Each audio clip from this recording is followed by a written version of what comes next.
आज मैं आपको एक अच्छे सफल ज्योतिषी की कुंडली बताने जा रहा हूँ, जिसमें केवल उसमें ज्योतिष बनने की जो क्षमता है उसी का ही उल्लेख किया जा रहा है, या उसके जो भविष्यवाणियाँ करने की जो क्षमताएं हैं उसके बारे में ही मैं आज उल्लेख कर रहा हूँ। कुंडली में अन्य क्या कॉम्बिनेशन बन रहे हैं उसका कोई विचार नहीं किया जा रहा है। केवल ज्योतिष का जो योग है कुंडली में वो ही इस कुंडली में आपको बताया जाएगा। तो ये एक सफल ज्योतिषी की कुंडली है, पत्रिका है, मेरे पास आई है। तो इसमें ज्योतिष के मामले में क्या क्या कॉम्बिनेशन निकल रहे हैं इसके बारे में मैं आज आपको विशेष तरीके से बताऊंगा। ये कुंडली है, ये कुंडली है। तो इसमें क्या क्या कॉम्बिनेशन बन रहे हैं ज्योतिष संबंधी, भविष्य संबंधी, पूर्वाभास संबंधी, उसके बारे में मैं आपको बताऊंगा। जैसा कि कर्क लग्न की कुंडली है और इसमें केतु विराजमान है। तो केतु यहाँ जो है जातक को सिंह राशि में बैठकर जातक को एक अच्छा वक्ता बना रहे हैं, क्योंकि केतु यहाँ वाणी का कारक है और पूर्वजों का भी इस पर आशीर्वाद है। इसलिए जातक जो है ज्ञान प्राप्त करेगा और धन प्राप्ति की ओर जाएगा। केतु की वजह से केतु सिंह राशि में सुंदर राजयोग बना रहा है। अब किसमें राजयोग बना रहा है वो उसकी बात बाद में करेंगे। यहाँ केतु सिंह राशि में बैठकर जातक की जो भी कही गई बात है वो बात खरी उतरेगी, क्योंकि जिस भी व्यक्ति की कुंडली में यहाँ पर केतु आता है तो वह व्यक्ति जो है एक श्रेष्ठ वचन बोलने वाला व्यक्ति बनता है। ऐसा व्यक्ति कभी कभार सत्यवादिता होने की वजह से किसी को कटु वचन भी बोल देता है। इसलिए ऐसे व्यक्तियों का जो है हमें कभी बुरा नहीं मानना चाहिए, क्योंकि ये जब भी बोलते हैं तो सत्य ही बोलते हैं। इनके द्वारा कही गई बात जो है खरी उतरती है। जब ये लोग जीवित होते हैं तब तो इसकी कोई बात सुनते ही नहीं है, और जब ये मर जाते हैं तो मरने के बाद में लोग इन्हें बहुत याद करते हैं केतु की वजह से, क्योंकि ये सही कहते हैं लेकिन लोग इनकी मानते नहीं हैं, और मानते नहीं हैं मजाक में इसकी बातों को उड़ा देते हैं। तो जब ये मर जाते हैं तो इनको वृद्धावस्था में या इनके मरने के बाद इन्हें लोग याद करते थे कि भाई वो एक आदमी था जो सही कहता था बात, लेकिन उनकी बात हमने मानी नहीं। अगर हम उस दिन उस आदमी की बात मान लेते तो आज हमें ये दिन देखने को नहीं मिलेंगे। तो यहाँ जातक जो भी तंत्र मंत्र करेगा, जो भी जातक केतु की वजह से मंत्र जाप करेगा, उस मंत्र जाप का लाभ जातक को पूरा मिलेगा। केतु की वजह से जातक जो भी मंत्र पढ़ेगा वो मंत्र इसका अवश्य सफल होगा, और जातक को जो है केतु यहाँ बैठकर ज्ञान की ओर ले जा रहा है। ज्ञान से भी ये जातक धन अर्जन कर सकता है। अब कौन से ज्ञान से अर्जित करेगा वो इसका समय जाने, लेकिन इसके द्वारा कही गई बात खरी होगी। इसी प्रकार से जो है शुक्र जहाँ बैठा हुआ है वो वृश्चिक राशि का शुक्र बैठा है। शुक्र यहाँ वृश्चिक राशि में बैठकर जातक को तंत्र मंत्र और यंत्र का पूर्व जन्म में भी इसे ज्ञान था, ज्योतिष का इसे पूर्व जन्म में भी ज्ञान था। जातक सरकार से इसका जीवन जुड़ा हुआ था और सरकारी ये कोई ना कोई काम पूर्व जन्म में किया होगा, इसलिए ये शुक्र यहाँ आके आज विराजमान हुआ है। तो जिस भी जातक का यहाँ शुक्र होता है और वृश्चिक राशि का होता है तो ऐसा जातक जो है तंत्र मंत्र में रुचि रखने वाला भी होता है, और जातक ज्योतिष ज्ञान वाला भी होता है, और ज्योतिष की वजह से जातक प्रसिद्ध भी होता है। और इसे अगर इसका कोई काम नहीं बनता है तो पूर्व जन्म में इसे शुक्र का ज्ञान था, तो जातक तंत्र मंत्र और यंत्र से कैसे भी कल्पना के अपना काम बना लेगा। यानी कि जातक को शुक्र यहाँ बैठकर इल्म का पूर्व जन्म में जो ज्ञान था उसे वापस रिपीट कर रहे हैं। इससे स्पष्ट है कि जातक को कोई ना कोई इल्म का वगैरह का ज्ञान है। इसके अलावा यहाँ धनु राशि में सूर्य बुध शनि देव विराजमान है। सूर्य बुध शनि यहाँ जातक के 6ठे भाव में जो है शत्रु के घर में जो है विपरीत राजयोग बना रहे हैं। तो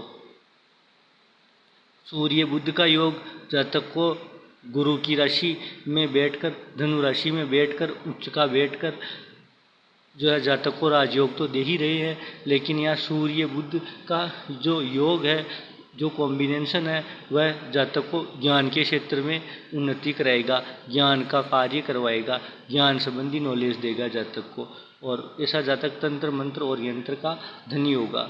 इसके साथ ही बुध शनि धनु राशि मित्र राशि में बैठकर, कन्या राशि के घर में बैठकर जातक को जो है भद्र योग का फायदा दे रहे हैं, और जातक को बुध शनि की योग का भी फायदा मिल रहा है। किसकी राशि में बन रहा है? ये 9 नंबर पर बन रहा है। तो जातक ज्ञान के क्षेत्र में बृहस्पति की वजह से जातक ज्ञान के क्षेत्र में प्रसिद्धि पाएगा।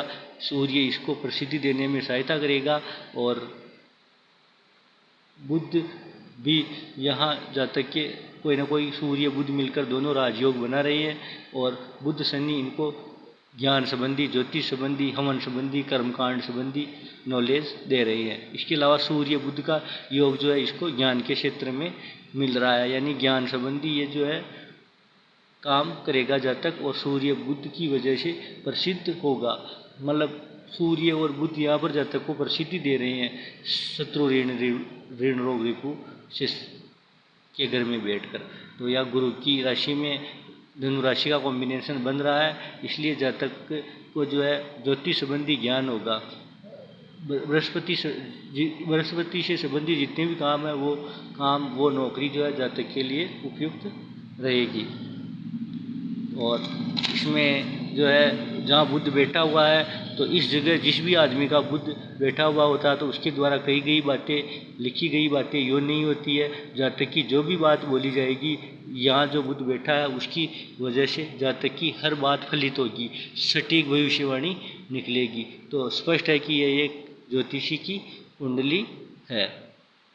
और इसके अलावा जो है बुध चंद्र की दृष्टि भी इसमें है कुंडली में, और जातक को कोई ना कोई प्रसिद्धि वगैरह देगा, धन संपत्ति वगैरह देगा, सब कुछ देगा। और जातक जो है सूर्य बुध के प्रभाव से ज्योतिष के कारण, ज्योतिषी ज्ञान की वजह से जाना जाएगा। वैसे भी बुध जिन भी पत्रिकाओं में यहाँ बैठा मिला है, तो ऐसे जातक का खूब मान सम्मान हुआ है, और इन्हें खूब ज्ञान के क्षेत्र में उन्नति हुई है। इसके अलावा राहु यहाँ जिस कुंभ राशि में बैठा है, तो ऐसा राहु जो है जातक को उन्नति की ओर ले जाएगा। इसका कोई ना कोई पूर्व जन्म से कोई ना कोई धन बकाया है। राहु या शतभिषा नक्षत्र में अष्टम भाव में बैठा हुआ है, इसलिए जातक को जो है प्रसिद्धि, वैभव और धन दिलाएगा ये राहु। और राहु अष्टम भाव का हो तो जातक भविष्य वक्ता बन जाता है, और उसे भविष्यवाणियाँ करने की क्षमता मिल जाती है। ये जो है पूर्वाभास की भी कुंडली है। जिनका भी राहु यहाँ बैठा था, उन सबको जो है कोई ना कोई छोटा मोटा पूर्वाभास की शक्ति अवश्य होती है। और जातक मस्तिष्क संबंधी गुप्त ज्ञान देगा जातक को। इससे ये जादू, तंत्र मंत्र, टोना टोटकिया वगैरह, इसके अलावा जातक जो है ज्ञान के क्षेत्र में विशेष उन्नति करेगा, क्योंकि यह 8th हाउस में राहु बैठा है। और अगली बात करते हैं हम, यहाँ मंगल बैठा हुआ है, तो जिस भाव में यहाँ मंगल बैठा है वह जो है मीन राशि का बैठा हुआ है, 12 नंबर का बैठा हुआ है। इसलिए यहाँ गुरु मंगल का प्रभाव बन रहा है, इसलिए जातक को विवाह में विशेष भाग्योन्नति के अवसर मिलेंगे। और गुरु मंगल के प्रभाव से जातक जो है एक अच्छा ज्योतिषी होता है, या एक अच्छा नेता भी हो सकता है। तो जातक को गुरु मंगल का प्रभाव ज्योतिष संबंधी ज्ञान दे रहा है। वही कर्म भाव जो है खाली पड़ा है, लेकिन वहाँ मेष राशि विराजमान है। तो जातक को मंगल संबंधी काम श्रेष्ठ रहेंगे। मंगल में हवन फवन ये वगैरह जो भी होते हैं, कर्मकांड वगैरह ये भी आते हैं। तो मंगल शनि यहाँ जातक को आकस्मिकता दे रहे हैं। और इसके बाद आता है बृहस्पति। बृहस्पति यहाँ बैठकर जो है जातक को ज्योतिषीय संबंधी ज्ञान दे रहा है। बृहस्पति, ऐसा जो बृहस्पति है गुरु 11वां है, वह राजा दशरथ जी की कुंडली में गुरु 11वां था, इसलिए उनके अनेक बीवियाँ थी और इसमें भी जो है बीवियाँ दिखाई पड़ती है। गुरु शुक्र का योग है, इसलिए जातक को स्त्रियों से लाभ होगा। और गुरु शनि के घर बैठा है, इसलिए गुरु शनि यहाँ बैठकर जातक को ज्योतिष संबंधी ज्ञान दे रहे हैं। जिनके भी इस स्थान पर गुरु मिला उनको जो है ज्योतिष संबंधी अच्छा ज्ञान था, तंत्र मंत्र संबंधी अच्छा ज्ञान था और उनके ज्ञान के कारण वो जाने गए हैं। श्री रामचंद्र के पिताजी राजा दशरथ थे, उनके भी गुरु इस जगह ही कुंडली में विराजमान था। और ऐसा जातक जो है 50 वर्ष तक कुछ न कुछ पढ़ता रहता है और वह ज्ञान अर्जित करता रहता है और ज्ञान अर्जित करके लाभ भी कमाता है। तो स्पष्ट है कि यह जो है एक ज्योतिषी की कुंडली है, क्योंकि यहाँ लाभ भाव शनि का घर है और इसमें गुरु आ गया, इसलिए शनि देव का जो मित्र है वह गुरु है और गुरु और शनि जो है जातक को मिलकर नई उन्नति की ओर ले जा रही है। जातक को टीचिंग वगैरह काम वगैरह कराएगा।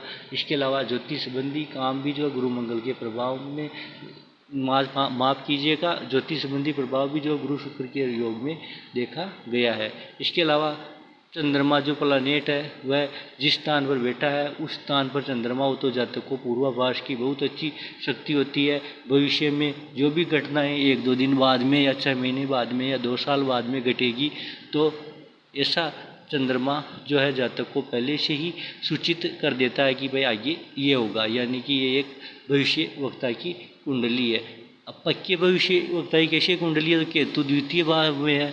जिन भी जातकों के केतु जो है इस स्थान पर हो तो ऐसे जातक को जो वाणी के कार्यों में विशेष सफलता मिलती है। और शुक्र बेटा है, तंत्र मंत्र संबंधी पूर्व जन्म में इसको ज्ञान था और सूर्य बुध जातक को ज्ञान के क्षेत्र में राजयोग दे रहे हैं और बुध शनि मिलकर यहाँ कन्या राशि के घर में बैठकर भद्र योग बना रहे हैं और जातक एक अच्छा भविष्य वक्ता बन रहा है। और राहु अष्टम भाव में बैठकर जो है जातक को मस्तिष्क संबंधी कार्यों के लिए जो है प्रेरणा दे रहा है। और इस स्थान पर जो भी राहु है तो वो राहु वाला व्यक्ति जो बड़ी बड़ी घोषणाएं कर देते हैं और उसकी घोषणाएं जो है बहुत ही अच्छी, स्पष्ट और कारगर होती है। इस स्थान पर जिस भी व्यक्ति का राहु बैठा हुआ हो तो ऐसा जातक जो है स्त्रियों से मान सम्मान पाता है और इनकी कोई न कोई पूर्व जन्म की चीज़ बकाया है, इसलिए राहु जो है यहाँ आके बैठा है। और इस जगह का राहु जो है जातक को उन्नति की ओर, प्रगति की ओर लेके जाता है। और राहु जो है यहाँ सतभिषा नक्षत्र में बैठा है, इसलिए 100 डॉक्टरों के बराबर बल जो है राहु यहाँ एक किला लेकर बैठे हुए हैं। और जो है राहु अष्टम भाव में तो ऐसे जातक को जो है पूर्वाभास की शक्ति बहुत ज़्यादा होती है और ये पूर्व की जो आने वाली जो घटनाएं हैं उनको जो आसानी से ये मालूम कर लेते हैं। इसके अलावा जो है ये एक ज्योतिषी कुंडली है, इसका मैंने विश्लेषण किया। अगर आप कोई कुंडली का एनालिसिस करवाना चाहते हैं या अपनी कुंडली पढ़वाना चाहते हैं तो मेरे मोबाइल नंबर पर व्हाट्सएप करें। मेरे मोबाइल नंबर है 63 75 86 46 34। इस नंबरों पर कॉल करें, SMS करें। धन्यवाद, नमस्कार। आज मैंने ज्योतिष संबंधी और कुंडली संबंधी जानकारी दी कि ये एक पूर्वाभास की कुंडली है और एक सफल ज्योतिषी की कुंडली है। आप ऐसे चैनल्स को देखने के लिए मेरे चैनल्स को सभी लोग जो है सब्सक्राइब करें, लाइक करें। धन्यवाद, नमस्कार। आपका दिन अच्छे गुजरे और आप बहुत उन्नति करें। इन भावनाओं के साथ मैं परमेश्वर लोहार। धन्यवाद, नमस्कार।